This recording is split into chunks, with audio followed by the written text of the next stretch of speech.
Saludos queridos parcivalianos, se les saluda de manera muy afectuosa. ¿Qué semana, parcivalianos? ¿Qué semana esta que acaba de terminar? Nada más vean lo que tenemos para hoy. Haremos un resumen tanto del Xbox Showcase como del Nintendo Direct. Se aprueba la compra de Warner Bros. Por Paramount Pictures. En nuestra sección 5 y contando, veremos casos de actores y actrices que les echaron tierra por ciertos papeles. Y en nuestra sección en contraste, le daremos un vistazo a las 2 cintas de Total Recall y mucho más. Soy Gabo, su anfitrión, y a partir de este momento iniciamos el episodio de hoy de nuestro podcast y donde te invitamos, como siempre, a suscribirte en todas nuestras redes sociales, dar me gusta, comenta, activa la campanita en todas ellas y comparte nuestro contenido para que lleguemos a más gente. Este podcast llega a ustedes por cortesía de González Barbosa Consultores. En González Barbosa Consultores poseemos los conocimientos, las habilidades y la experiencia comprobada en distintas áreas profesionales, siempre a la disposición de nuestros clientes y sus requerimientos. Somos asesores integrales en servicios tributarios, contables y legales y otros servicios para empresas en actividad comercial o para nuevos emprendimientos. Además, ofrecemos asesoría y acompañamiento en trámites legales para la constitución de nuevas empresas. Ofrecemos servicios legales adaptables a las necesidades de nuestros clientes en las áreas civil, mercantil y tributaria para personas naturales y jurídicas, además de servicios de consultoría, asesoramiento y acompañamiento jurídico. También ofrecemos servicios de asesoría en el área de arquitectura, ingeniería civil y diseño de espacios interiores. Si desea comunicarse con nosotros y obtener más información, puede hacerlo a través de nuestro Instagram @González Barbosa Consultores, nuestro número de WhatsApp o Telegram 0412-933-6431, nuestro correo electrónico gonzalezbarbosaconsultores@gmail.com y ahora también se puede comunicar a través de nuestra página web www.gbcasociados.com. En González Barbosa Consultores, su tranquilidad es siempre nuestra prioridad. La solución a sus problemas, nuestro objetivo.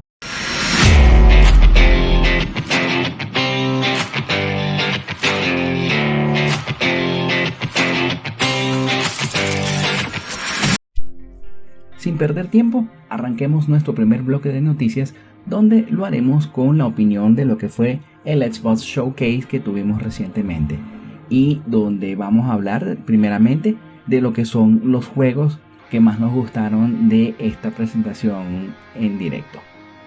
Y el primero que vamos a nombrar es el Spyro A Realm Beyond.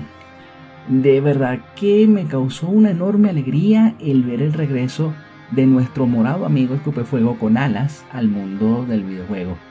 Y en apariencia, repito, en apariencia luce como un mundo abierto, pero quizás sea un plataforma tridimensional del que ya hemos jugado anteriormente con nuestro dragón favorito. Solamente se mostró un video de casi 2 minutos en el que veíamos correr y volar a Spyro, además de que en algún momento del mencionado trailer este habla, mostrando que ha crecido de acuerdo a lo que pudimos escuchar, a la voz que se escucha de cuando nuestro personaje habla, y que ya no es ese chiquitín que conocimos en la primera PlayStation. De verdad que me parece genial, sí señor. No más me faltan 2 cositas.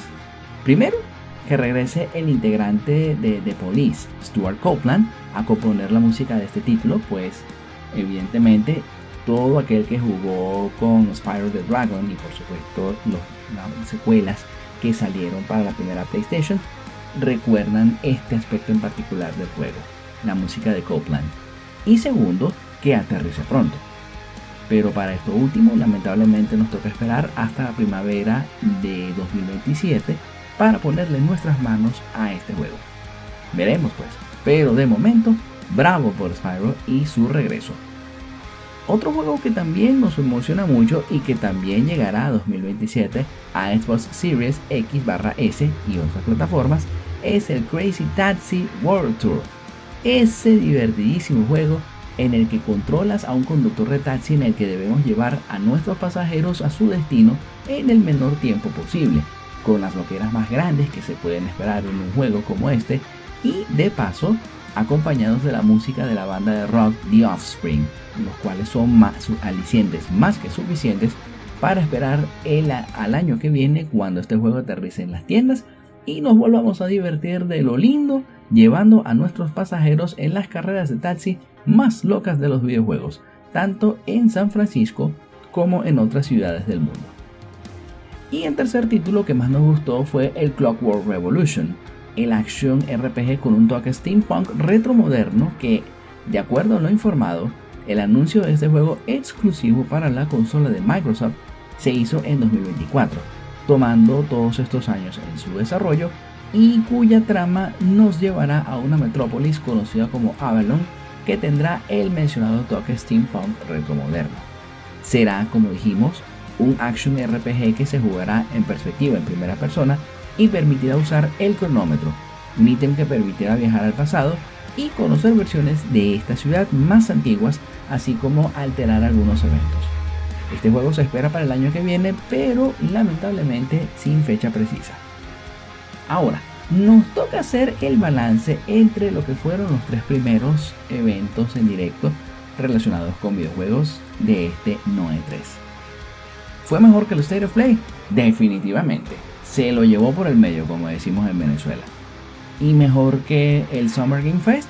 No, se queda unos pasos más atrás, pero sin duda lo que hizo mejor a este Xbox Showcase a comparación de lo que fue el State of Play es que aquí hubo un poco más de exclusivos para la consola de Microsoft que van a dar muchos juegos al momento de que a la comunidad nos toque elegir con la cartera qué consola vamos a comprar. Obvio que no son tantos como no son tantos exclusivos como Nintendo, pero de verdad que se aprecia el esfuerzo enorme que está haciendo Microsoft por querer volver a traer exclusivos a su consola y que por supuesto lleve a que más jugadores la compren. Lo cierto es que aplaudimos muchísimo a Asher Sharma en este esfuerzo por recuperar esos exclusivos, como ya lo mencionamos, así como también por este showcase que fue sencillamente genial.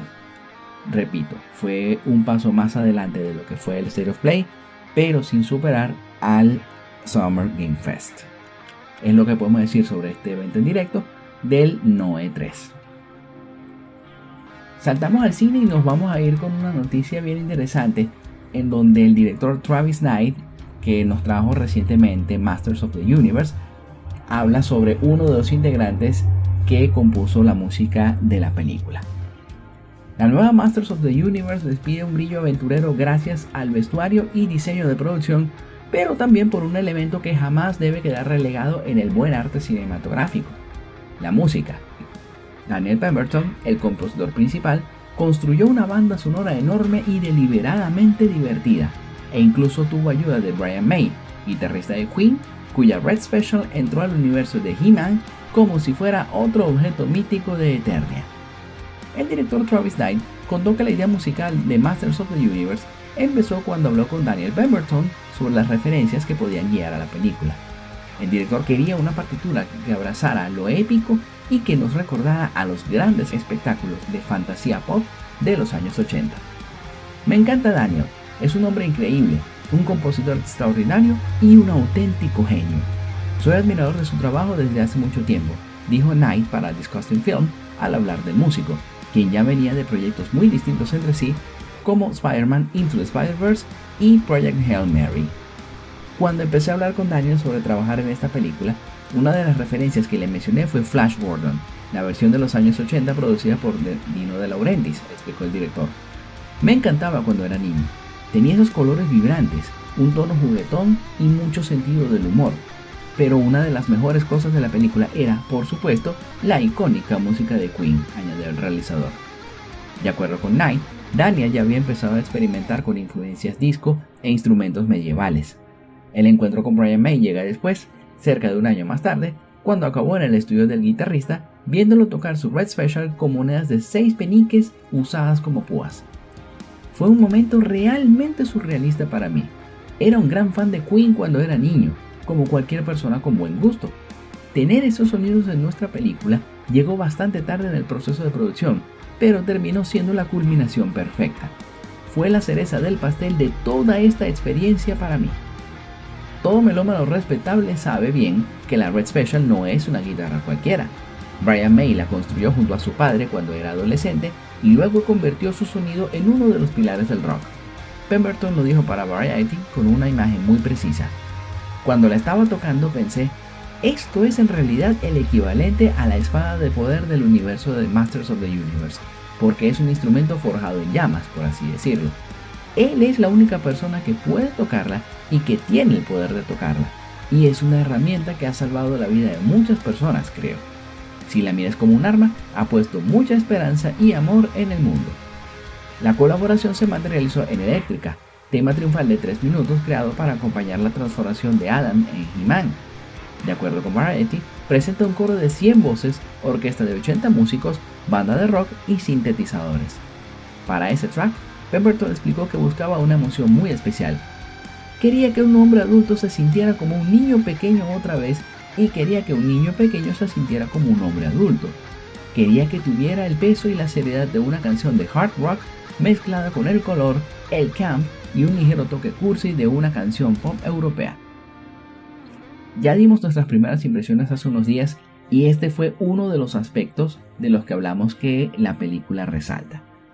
Y la verdad que ha sido una adición sencillamente fabulosa el que hayan incluido a Brian May en la música de la película.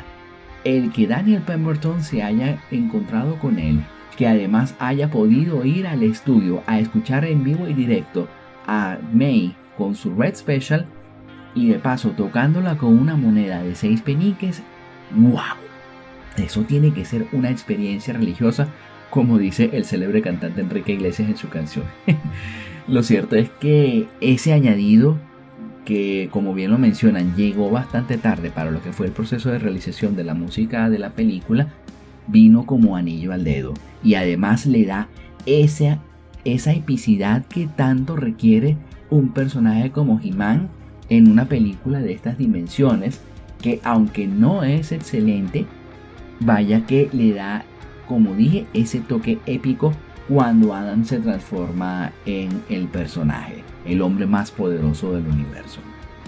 Y estoy total y completamente de acuerdo cuando ponen acá en el artículo que acabamos de leerles, que esa Red Special de Brian May vendría a ser el equivalente a la espada de poder de Adam, que nada más es Brian el único que la puede tocar por ser él el que la construyó junto a su padre. De verdad que me parece algo hermoso esa forma de hablar que tienen tanto el compositor como el director de esta película, y deseamos que esto aumente mucho más el interés de quienes quieran ir a ver Masters of the Universe en cine, porque no es justo que la película esté pasando por un proceso en el que tiene una taquilla bastante baja, que no se le esté dando el reconocimiento que se merece precisamente en taquilla, y de verdad que merece triunfar. Esperemos que la audiencia cambie de opinión al respecto, que siga existiendo el boca a boca por parte del público y que además más personas lean las reseñas que ha dejado la prensa por allí en distintos medios y que aumente la taquilla de esta cinta, porque como dijimos, se lo merecen. Y bueno, para cerrar este primer bloque de noticias, hablemos un poquito de lo que va a ser el lanzamiento de noviembre de Grand Theft Auto 6 y de un par de competidores que llegan para hacerle frente. La llegada de Grand Theft Auto 6 está provocando movimientos poco habituales en la industria del videojuego, con numerosos lanzamientos concentrados en septiembre y muchas compañías evitando competir directamente con el esperado título de Rockstar Games. Solo 2 juegos han confirmado su lanzamiento en noviembre, el mismo mes en el que debutará Grand Theft Auto 6. Se trata de Godzilla Destroy All Monsters Melee Remastered y Barbie Rewind, 2 propuestas muy diferentes que compartirán calendario con uno de los lanzamientos más importantes de la historia reciente de los videojuegos. Rockstar Games tiene previsto lanzar Grand Theft Auto 6 el próximo 19 de noviembre, una fecha que muchos estudios parecen haber decidido evitar para no enfrentarse directamente al gigantesco interés que genera la nueva entrega de la saga Grand Theft Auto. Sin embargo, como ya lo mencionamos, Atari y Digital Eclipse han optado por mantener sus planes y publicar sus juegos durante las semanas previas al estreno de Grand Theft Auto 6. El primero en llegar será Godzilla Destroy All Monsters Melee Remastered, cuyo lanzamiento está previsto para el 3 de noviembre de 2026. El juego estará disponible en PlayStation 5, Xbox Series X y S, PC a través de Steam y las dos Nintendo Switch. Además, tendrá un precio de $29,99, muy por debajo de los debates recientes sobre el posible precio de Grand Theft Auto 6. La remasterización recupera uno de los videojuegos más recordados protagonizados por el mítico monstruo japonés, permitiendo a los jugadores volver a enfrentarse en combates destructivos protagonizados por algunas de las criaturas más famosas del universo Godzilla. Por otra parte, el segundo título que compartirá mes con Grand Theft Auto 6 es Barbie Rewind, desarrollado por Digital Eclipse. Su lanzamiento está programado para el 12 de noviembre de 2026, apenas una semana antes de la llegada del nuevo Grand Theft Auto. Estará disponible en PlayStation 5, PlayStation 4, Xbox Series X y S, Xbox One, PC y las dos Nintendo Switch. Y al igual que el juego de Godzilla, este también tendrá un precio de $29,99. La propuesta de Barbie Rewind combinará un nuevo juego de diseño y personalización de la Dreamhouse con una recopilación de títulos clásicos de Barbie. Según la descripción oficial, los jugadores podrán diseñar y personalizar una nueva Barbie Dreamhouse, decorar habitaciones con muebles, accesorios y elementos inspirados en más de 65 años de historia de Barbie, desbloquear contenido adicional completando desafíos, jugar una colección de 16 videojuegos clásicos de Barbie lanzados durante las décadas de 1990 y 2000. El proyecto busca combinar nostalgia con mecánicas modernas de creatividad y personalización. Me parece maravilloso que sean dos empresas las que le hagan frente a Rockstar en cuanto a lo que tiene que ver el lanzamiento del Grand Theft Auto 6 y que dejen el miedo a un lado en cuanto al hecho de que Rockstar va a lanzar un juego que es esperadísimo por la comunidad gamer durante este año. Además de que también se asoma en el horizonte el hecho de que uno de los juegos que vamos a comentar en el segundo bloque de noticias le haga frente al Grand Theft Auto 6, o mejor dicho, que es muy probable que le haga frente al Grand Theft Auto 6, pues si recordamos, el original fue lanzado en noviembre de 1998 y tiene todas las posibilidades de que, si bien es cierto que no se lanzaría en la misma fecha durante este 2026, dado que cae día sábado, también lo es el hecho de que podría darse su lanzamiento durante esa misma semana de noviembre. Por lo pronto, como dijimos, nos alegra muchísimo que hayan empresas que no tienen ningún tipo de miedo, que no se ruborizan cuando de hacerle frente a Grand Theft Auto 6 se trata, y encima que lo hagan con juegos con precios reducidos. Amanecerá y veremos en cuanto a lo que será el comportamiento en ventas de estos dos títulos. Demos paso a nuestra sección 5 y contando. Hace unos días hablaba con mi tocaya y colega creadora de contenido Gaby Andrades sobre una noticia que se dejó leer en cuanto a que usuarios y medios de comunicación en redes sociales se volvieron como locos al mismo tiempo por el hecho de que la actriz Lupita Nyong'o interpretará dos personajes en The Odyssey de Christopher Nolan.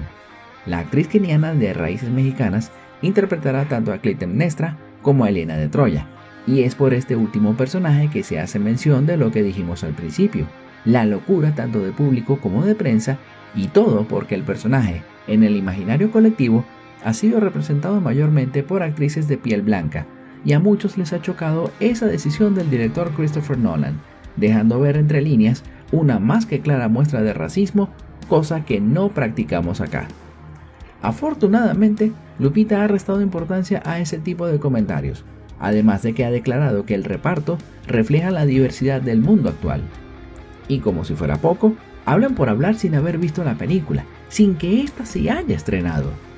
A partir de este hecho y la conversación con la tocaya, me puse a investigar un poco y el resultado de esa investigación es el conteo que te traemos hoy, el de 5 actores y actrices que les tocó vivir la controversia por parte de público y prensa muy de cerca por el hecho de haber sido elegidos para un papel determinado, pero que al final callaron muchas bocas. Para este conteo daremos un paseo por varias épocas, y además, como ya hablamos de una actriz al inicio, y para darle equilibrio a este conteo de hoy, hablaremos de 3 actores y 2 actrices que sufrieron este rechazo inicial. Lupita, tocaya, este conteo está dedicado a ustedes dos. Si este conteo te gusta y quieres que hagamos una segunda parte, así como que quieres comentar de otros casos como estos, abajo tienes la caja de comentarios para que dejes eso y más. Y para hacer este recorrido por hechos que son historia del cine, ponte cómodo y corre película.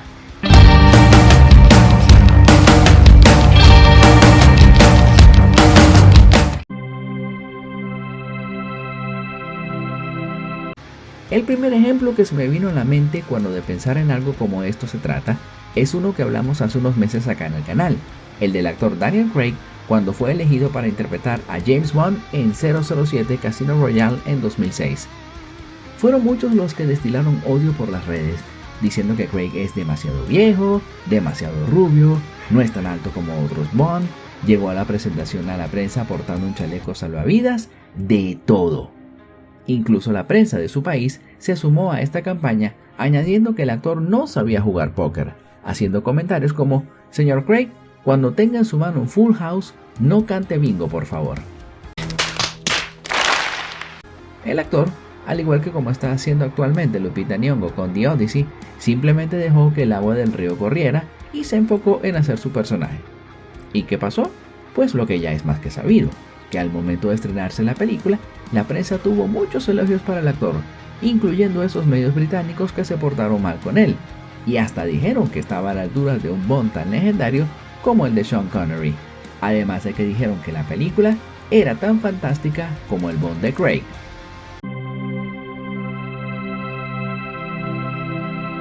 Dejamos a un lado el cine de espionaje y acción para pasar a una cinta biográfica del año 2003 como lo es Monster.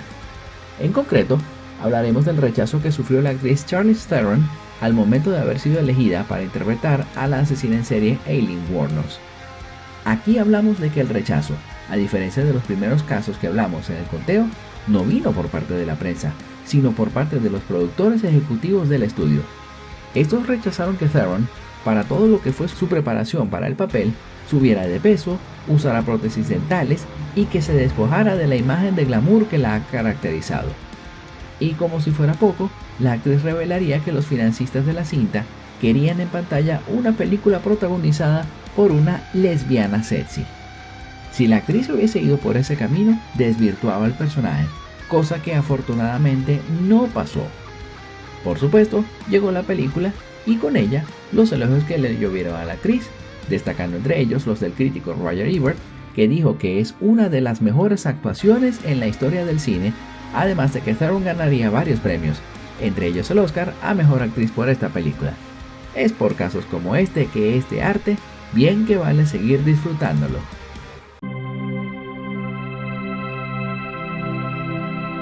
No es la primera vez que el director Christopher Nolan recibe odio hacia una selección de elenco, y me huele que no será la última, considerando el caso de Lupita. Recordemos ahora a The Dark Knight, el segundo trabajo cinematográfico del director basado en el universo Batman, el cual recibió montones de comentarios negativos por el simple hecho de que seleccionaron al actor Heath Ledger para interpretar a El Guasón. Los comentarios que se hicieron sin siquiera haber visto la película vinieron nada más porque el actor era más conocido por hacer películas románticas por aquel entonces, y nada más se la recordaba por cintas como 10 Things I Hate About You, además de que era más inconcebible para ellos que un actor que venía de hacer una película romántica gay como Brokeback Mountain pudiera interpretar a un personaje oscuro como el príncipe payaso del crimen. La gente olvidó dos cosas. Primero, que Nolan hacía tiempo que quería tenerlo en el reparto de una de sus películas, además de que era su primera opción para el papel. Y segundo, que el actor venía de trabajar al lado de Christian Bale y Cate Blanchett en I'm Not There. Trabajo que, si bien no consiguió éxito en taquilla, fue muy elogiado por su elenco, entre los cuales estaba el actor. Y como dato adicional, Ledger quedó asombrado tras lo logrado por el director en Batman Begins. En cuanto a esta película, este es un caso en el que el actor, más que impresionar gratamente con su actuación como el Guasón, que lo logró, impactó de manera muy significativa al cine del género al momento de estrenarse la película, recibiendo elogios por todas partes y haciendo de su Guasón uno que sigue siendo muy recordado. Sin embargo, de todos los casos de este conteo, este es uno que tuvo un triste final, pues Ledger fallecería unos meses antes de ver su trabajo en la gran pantalla.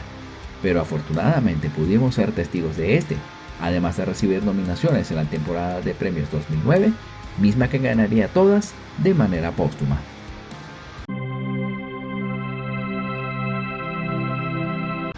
Retrocederemos mucho más en el tiempo para hablar de un caso que se ha vuelto leyenda y que además es uno donde los temores no eran por la capacidad actoral del intérprete. Hablamos del clásico del cine Gone with the Wind de 1939 y de las dudas que existieron en cuanto al hecho de que su actriz protagonista, Vivien Leigh, pudiese interpretar a Scarlett O'Hara. Ello porque, en el libro en el que se basaron para hacer esta película, este personaje era considerado el epítome de la mujer de ese lado de los Estados Unidos por aquel entonces, con un marcado acento sureño estadounidense. Teniendo todo esto en mente, ¿cuál era el problema entonces que tenían los sureños de aquellos años con Leigh si había sido seleccionada exclusivamente por Myron Selznick, el hermano de David O. Selznick? La nacionalidad de la actriz, ya que Leigh es de origen británico y los sureños de ese entonces estaban escandalizados por la selección de la actriz. Les parecía inconcebible que una británica interpretara a un personaje querido para ellos. Selznick fue clave para introducirla en el proceso de realización de la película y para ese momento que ella entra, se habían visto en el proceso de casting más de 1500 actrices. Al final, la actriz salió airosa de sus detractores, demostrando que su origen británico no era impedimento como para interpretar a un personaje de origen extranjero, así como aprender a hacer en gran forma el acento de ese lado del país americano y consiguiendo en el camino ganar en el año 1940 el Oscar a Mejor Actriz.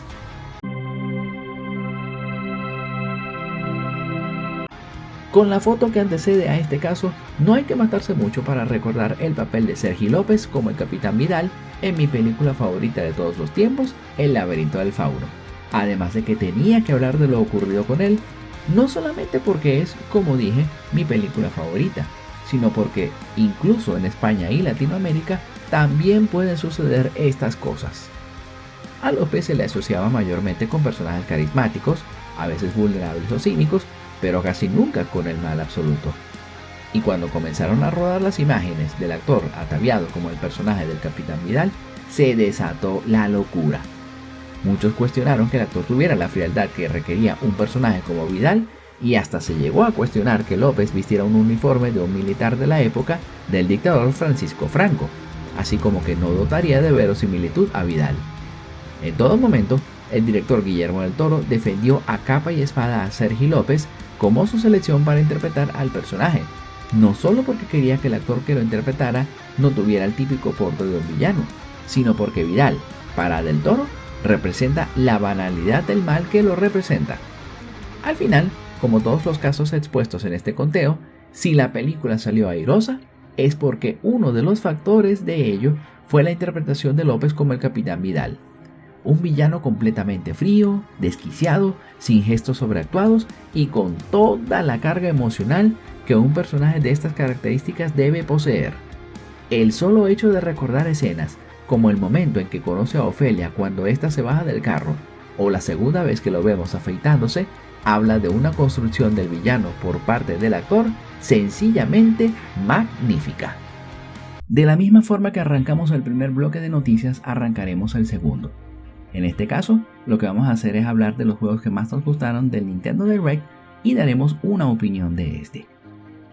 El primero del que queremos hablar es el Xenoblade Genesis, el cual es uno de los títulos que demuestra que Nintendo sigue apostando fuertemente por los juegos exclusivos de sus licencias desarrollados por ellos mismos y sus estudios.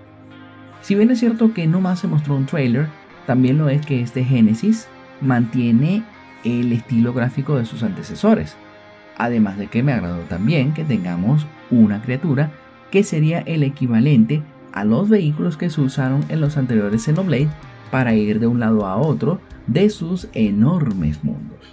Y cuando digo que son enormes, realmente son enormes.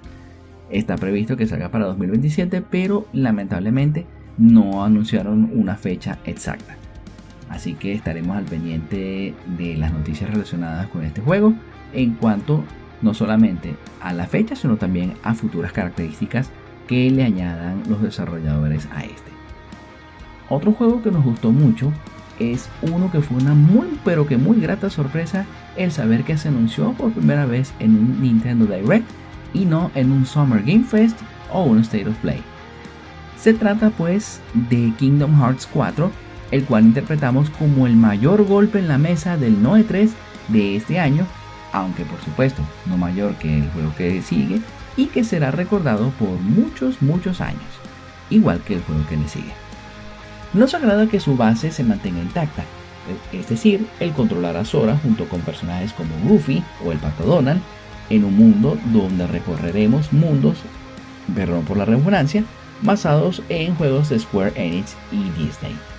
En el trailer vimos cómo Sora se enfrentaba con su espada llave a una enorme bestia oscura que azotaba la ciudad. Y lo que gustó tanto como lo que dijimos al inicio cuando hablamos de este juego es que la versión de Switch 2 saldrá en simultáneo junto con las de PC, PlayStation 5 y Xbox Series X/S. Eso sí, sin fecha concreta por el momento. Bravo de verdad por Square Enix queriendo presentar algo distinto en un Nintendo Direct y que además sea exclusivo de esta presentación en directo. Y obvio, el título que cerró el Nintendo Direct fue también de nuestro agrado. Ese que causó que muchos creadores de contenido lloráramos de la alegría, pues es verdad, se filtró, pero a muchos sinceramente nos dio igual. Pues la alegría que hubo tras saber que lo tendremos entre nosotros es del tamaño del Coloso de Rodas. Es el mejor juego de la historia, el The Legend of Zelda Ocarina of Time, el cual contará con un remake en Nintendo Switch 2. En el material mostrado vimos pues la intro que en el original se contaba con letras en fondo negro, pero para esta ocasión se añadieron dos cosas: un narrador que recitaba las líneas de dicha introducción y una alfombra que mostraba gráficamente el avance de lo que decía el narrador, alfombra que por cierto tiene un acabado hermosísimo, siendo el punto culminante el momento en el que muestran a Link dormido, para pasar al personaje que ha sido diseñado para este remake. Se espera que salga para este año, aunque sin fecha, así como que se espera también el anuncio de un direct dedicado a este juego, en el que posiblemente también tendríamos un avance de la película. Y bueno, este evento junto con el Summer Game Fest fueron de los mejores en lo que fue el No E3 de este año. En verdad que Nintendo, como decimos en Venezuela, se la comió, mostrando cualquier cantidad de exclusivos que van a seguir engordando el catálogo tanto de la primera Switch como de la consola más reciente, y de esta forma que los jugadores se decanten por ella al momento de comprarla. Quizás el Summer Game Fest tuvo anuncios que de verdad agarraron el interés por parte de lo que son los gamers y que por supuesto esto va a provocar que se decanten a comprar una consola y otra, pero sin duda alguna que este Nintendo Direct estuvo a la altura de lo que fue el Summer Game Fest, y ello por dos cositas. Primero, porque siguen, como dijimos, apostando por lo que son sus títulos exclusivos, que a pesar de que no los mencionamos absolutamente todos en este resumen, sí que podemos decir que juegos como Reading Paradise, el próximo título de Fire Emblem, estos dos que acabamos de mencionar, el Kingdom Hearts 4 y el remake de The Legend of Zelda Ocarina of Time, fueron anuncios más que suficientes como para hacer de este directo uno tan inolvidable o incluso hasta mejor que el que vimos en junio del año 2024. Es lo que podemos decir de estos eventos en directo, y pues salimos con un tremendo sabor de boca. Ya para esta semana esperamos tener en nuestras redes sociales lo que serían los 5 juegos que consideramos nuestros favoritos de todo lo que fue este No E3. Así que te invitamos a que esperes ese especial en el que develaremos esos juegos. Volvemos al mundo del cine, pero esta vez con una noticia que no es tan buena y ya vamos a decir de qué se trata. La fusión de Warner Bros. Y Paramount es oficial, luego de que el Departamento de Justicia de Estados Unidos aprobara la compra que estaba en revisión. Warner Bros. Y Paramount hicieron el acuerdo de transacción en febrero de 2026. Sin embargo, tenían que esperar la aprobación de los órganos reguladores de Estados Unidos. Fue en la tarde del viernes 12 de junio que el Departamento de Justicia de Estados Unidos aprobó la compra de Warner Bros. Por parte de Paramount. Aunque a lo largo de los meses en revisión pidieron al Departamento de Justicia de Estados Unidos que bloqueara la fusión de Warner Bros. Y Paramount, al final se le dio luz verde. Además, sorprende que las autoridades de Estados Unidos no pusieron ninguna traba para que se lleve a cabo la transacción, algo que se hubiera esperado debido a la magnitud de esta. No se pidieron desinversiones, remedios conductuales u otras concesiones.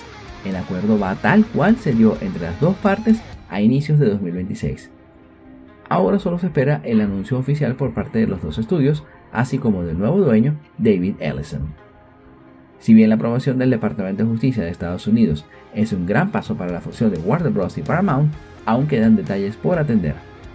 Para empezar, se necesita también la aprobación de la fusión de Warner Bros. Y Paramount en todas las regiones del mundo, es decir, Asia, Europa, América Latina y demás.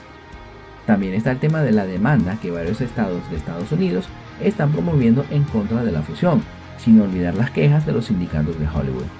Son cosas que se deberán de atender en las próximas semanas o meses. Si bien no se espera que esto eche para atrás la compra, sí podría retrasar su consolidación un poco. Lo dijimos hace unos meses y lo mantenemos hasta hoy. Esto es algo que no debió haber sucedido nunca, y ello porque Warner Bros. Es el principal responsable de que, lamentable, este hecho se concretara. Ahora tenemos que Paramount va a tener en su poder todo lo que tiene que ver la librería de películas que se han realizado bajo el ala del estudio, así como también todo el catálogo de series e incluso el servicio Max, que ahora, como lo dijimos, está bajo el poder de Paramount y que muchos temen que se fusione con lo que es el Paramount Plus y desaparezca el nombre Max de la faz de la Tierra. De igual forma, también hay que recordar que el CEO de Paramount, David Ellison, prometió que se mantendría todo lo que es la parte del estudio de Warner Bros. Para que funcione de manera independiente, pero como ya lo mencionamos al final de la lectura de la noticia, hay entidades que están en contra de esta fusión, como por ejemplo los sindicatos de Hollywood, que han hecho quejas muy variadas y que pueden, como dijimos también, retrasar la consolidación de lo que ha sido la aprobación de esta compra tan solo un tiempo, mismo que evidentemente sería muy breve, pero que no detendría la aprobación de esta compra. Lo dijimos también hace un tiempo. Estas son las cosas que no debieron hacer dentro del seno de Warner Bros., puesto que esas malas decisiones llevaron a que el estudio se pusiese en una situación muy comprometedora a nivel financiero, y al final terminó pasando esto, que primero viniera Netflix ofreciendo una cifra y después llegar al estudio Paramount, le presentara una contraoferta y al final el resultado está a la vista. Veremos cómo termina todo esto, aunque sinceramente me agrada. Lo único que me gusta ahora que lo reflexiono es el hecho de que se alejan de lo que es esa agenda woke que caracteriza a Netflix, pero así como preocupa lo que tiene que ver Netflix, así también preocupa el estudio Paramount, pues no ha tenido mucha consistencia en cuanto a lo que ha sido sus últimos lanzamientos cinematográficos. Repito, amanecerá y veremos en cuanto a lo que tiene que ver el cómo irá evolucionando el estudio Warner tras haber sido comprado por Paramount. Cerramos el segundo bloque de noticias con algo muy particular y que nos llena de una alegría enorme, puesto que han salido al ruedo varios desarrolladores a hablar sobre un título clásico que ya vimos hace un rato en este bloque de noticias y en nuestra opinión del Nintendo Direct, como lo fue por supuesto el The Legend of Zelda Ocarina of Time. Con el reciente anuncio del remake de The Legend of Zelda Ocarina of Time, los jugadores se han cuestionado si realmente la saga es digna de compararse con Grand Theft Auto, el cual tiene su entrega planeada para este 2026. Basta con recordar a los creadores más grandes de videojuegos para comprobar en dónde está parada la franquicia de Nintendo en la historia. Por ejemplo, El creador de Elden Ring, Dark Souls y otros legendarios Souls-like, Hidetaka Miyazaki, nunca ha ocultado su fanatismo, admiración e inspiración para con The Legend of Zelda. Por ejemplo, en 2016, cuando GameSpot le cuestionó a Hidetaka Miyazaki sobre si consideraba a sus creaciones a la altura de las aventuras de Link, su respuesta fue de indignación. Cuando era estudiante, The Legend of Zelda era algo verdaderamente monumental. Así que, para ser completamente honesto, siento que no soy digno de esa comparación. No necesitan aspirar a los mismos ideales. Si existen similitudes, probablemente se deban a que The Legend of Zelda se convirtió en una especie de libro de texto para los juegos de acción en 3D. Otra de las voces autorizadas de la industria que ha reconocido el impacto de Zelda es Dan Houser, cofundador de Rockstar y uno de los creadores de Grand Theft Auto. Al igual que Miyazaki, Houser ha encontrado diferentes oportunidades para dedicarle palabras a los juegos de Link con el paso de los años. Aquí hay dos declaraciones que llaman la atención. Cualquiera que haga juegos en 3 dimensiones y diga que no ha tomado o prestado algo de Mario o Zelda de la era de Nintendo 64 está mintiendo. Esto fue en el New York Times en el año 2012. Los nuevos, para mí, casi se sienten como Hitchcock. Simplemente están hablando el lenguaje de los videojuegos. Se siente como cuando ves una película de Hitchcock. No es la realidad. Él habla el lenguaje del cine con un acento muy marcado. Es muy cinematográfico. No es realismo en absoluto. Y eso es lo que esos juegos de Zelda me transmiten. Son cosas increíbles que solo podrían ser videojuegos. No podrían ser otra cosa. Esto lo declaró al podcast de Lex Fridman en el año 2025. La lista de reconocidos creadores es extensa, con varios de los nombres más reconocidos de la industria. Sin embargo, el impacto que los clásicos Zelda tuvieron en Japón es realmente especial. Y si no, pregúntenle a Hideki Kamiya, creador de Devil May Cry, Resident Evil, Okami y otras populares franquicias. En 2025, declaró a Famitsu que A Link to the Past sigue inspirándolo en la actualidad. Primero, The Legend of Zelda A Link to the Past para Super Nintendo. Este es un título que se ha convertido en mi libro de texto para crear videojuegos. Si alguna vez dudo sobre cómo estructurar un mapa o las mazmorras, vuelvo a él. La genialidad de Nintendo ha traspasado fronteras, haciendo eco en las oficinas de Xbox, cuando el creador de Gears of War lo tomó de inspiración para ser desarrollador. Cliff Bleszinski ha declarado abiertamente en entrevistas para medios internacionales y en su autobiografía Control Freak que, si tuviera que elegir un solo juego que definió su vocación, sería la entrega original de The Legend of Zelda para la Nintendo. Nada es más personal para mí que The Legend of Zelda. Me enamoré de Nintendo. Ese fue mi primer amor verdadero. En la escuela me molestaban un poco. Me perseguían al salir del autobús y me llamaban el chico Nintendo. Apestaba en ese entonces, pero mi vida ahora es asombrosa. Un legendario desarrollador más de Occidente que ha tomado a Zelda como ejemplo a seguir es Ken Levine, mente detrás de BioShock.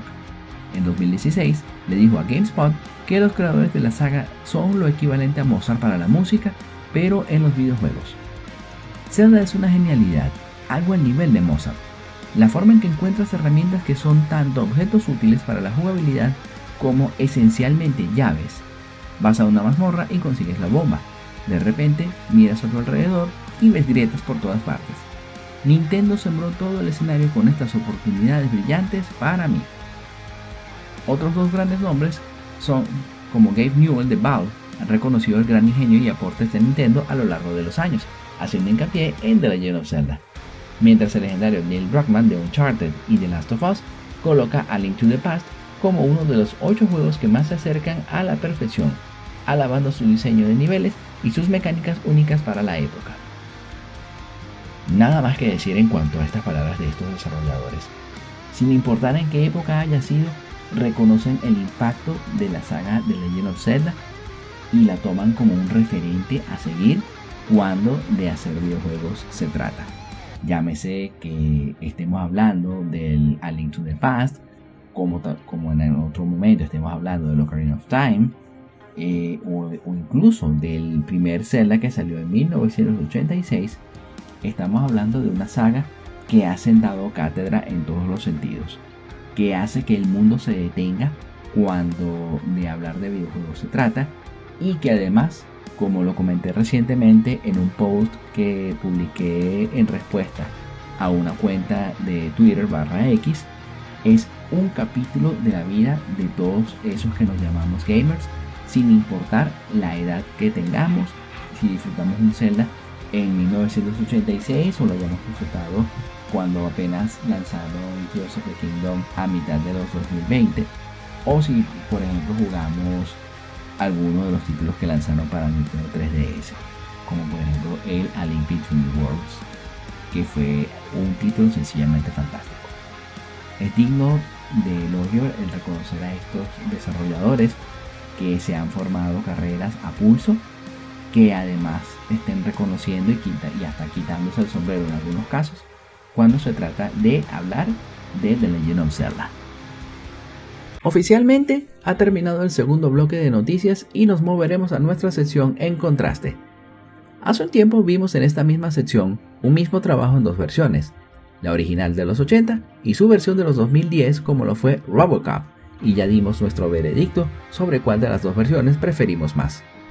Hoy tendremos, por una diosidencia, una película dirigida por Paul Verhoeven, también enmarcada dentro de lo que es el género de ciencia ficción y que coincidió con RoboCop en cuanto a que tuvo un remake en la década de los 2010. Dicho trabajo es Total Recall, cinta que fue estrenada en 1990 y que tuvo a Arnold Schwarzenegger en el protagónico, así como contó con otros intérpretes como Sharon Stone y Michael Ironside. Mientras que el remake fue estrenado en el año 2012 y contó con Colin Farrell en el papel de Doc Quaid, además de estar acompañado por Jessica Biel y Bryan Cranston. La sinopsis nos cuenta que Doc es perseguido por personas que no conoce hasta que descubrimos que alguien le borró la memoria y buscan eliminarlo. Quaid se pondrá entonces en marcha con el objeto de averiguar quién es realmente. Un mismo trabajo, dos versiones distintas, pero ambas salen del libro Podemos recordar por usted al por mayor de Philip K. Dick. ¿Sale airosa la cinta de Verhoeven cuando de compararla se trata? ¿O en su lugar aprobamos el remake interpretado por Farrell? Para eso estamos acá el día de hoy, pues daremos el veredicto sobre cuál de las dos Total Recall triunfa y cuál no, pero dejando siempre en claro que este contraste es 100% personal, por lo que te dejamos la caja de comentarios para que nos cuentes cuál de las dos versiones es tu favorita. No digamos más, simplemente ponte cómodo y corre película.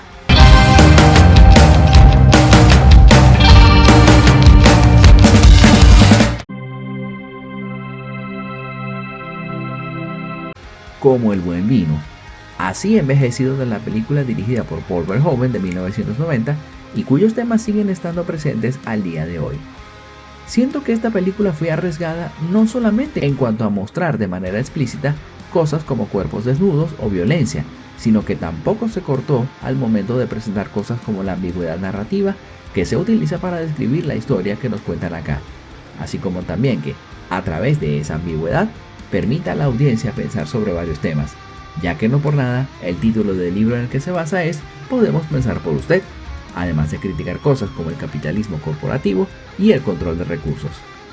Por lo demás, tenemos un elenco que cumple, Schwarzenegger derrocha mucho carisma en la interpretación de su personaje, misma que le ayudaría un tiempo después para interpretar al T-800 en Terminator 2 Judgment Day, además de mostrarnos a una Sharon Stone repartiendo disparos, golpes y patadas como no se le había visto hasta ese momento, además de sensualidad. Y como buena película dirigida por Verhoeven, acá también presenta buenas dosis de humor negro que logran con creces su objetivo. Una muy buena producción, es de esas que se deja ver en la época que sea.